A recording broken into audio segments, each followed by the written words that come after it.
Hello mga ka-travel! This is part 2 of our Taiwan trip. Woo! Come join me as we walk around here in Ximending area. Kilala itong area na to mga ka-travel kasi dito mostly ang mga tourists nag-i-stay. Pero bakit nga ba mga ka-travel prefer ng mga tourists dito sa area na to? It's because andito na talaga lahat. Andito na nga ang food trip, clothing, accessories, souvenirs, and many more. You name it, mga ka-travel. And syempre, super lively talaga ng neighborhood na to, mapaaraw man at mas lalo pag gabi. Meron ding mga restaurants dito where you can eat your breakfast, lunch, and dinner. And dito nga sa colorful pedestrian nila, hindi nawawala ang mga pag-gimmick nila dito. Sa araw-araw ang pagdaan ko dito ay minsan may kumakanta, may sumasayaw at may kung ano-ano pang mga ginagawa nila. May mga pa-magic tricks pa sila, meron ding mga patalon-talon. Tulad nito, may pa-dance number pa tong mga ladies natin dito. And ito naman, may pa-serenade pa nga sila.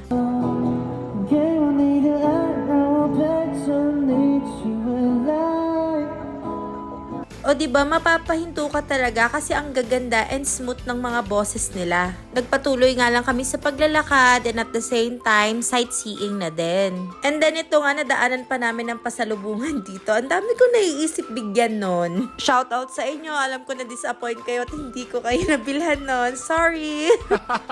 Then ayun na nga, naalala ko, kaya pala kami lumabas nitong hapon na to kasi gutom na kami, hindi pa kami nagla-lunch. Nakita nga namin tong mga nakahelera ng mga food stalls na to. And bakit nga ganun? Pag gutom ka na, overwhelmed ka kung anong kakainin mo. Lalo na pag madaming choices. Sinubukan nga namin tong sikat na hot star na to. And talaga namang pinipilahan nito mga ka-travel. Diyos ko, super worth it naman pala. Super laki na to and enough na to for sharing. I also tried their stinky tofu. Medyo expensive siya para sa taste niya. Ito din, parang pa-Japanese cake nila. Super sarap and super lambot. This one, yung mango nila, appetizing lang siya sa mata, pero yung lasa is bland. Wala pa ring tatalo sa mangga ng Pilipinas.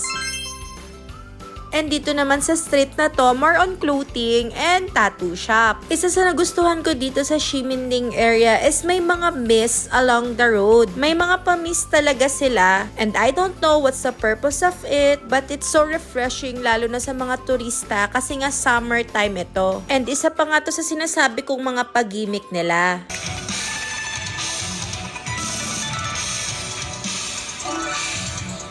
Hindi ka talaga maboboard walking around in this area.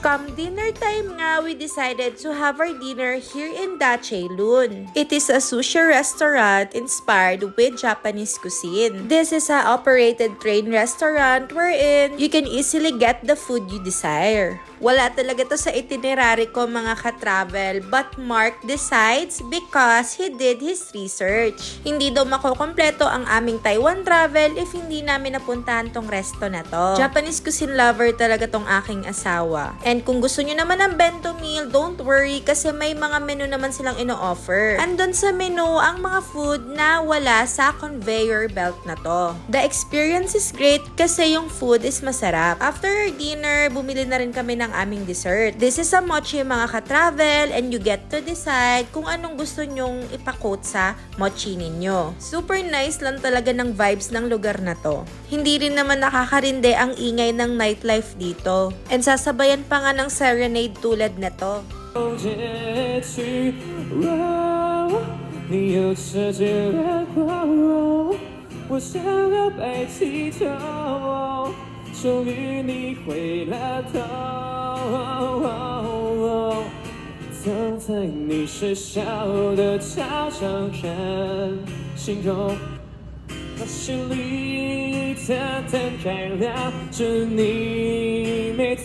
And that ends our part 2. Stay tuned po ulit para sa part 3. Thanks for watching. Bye!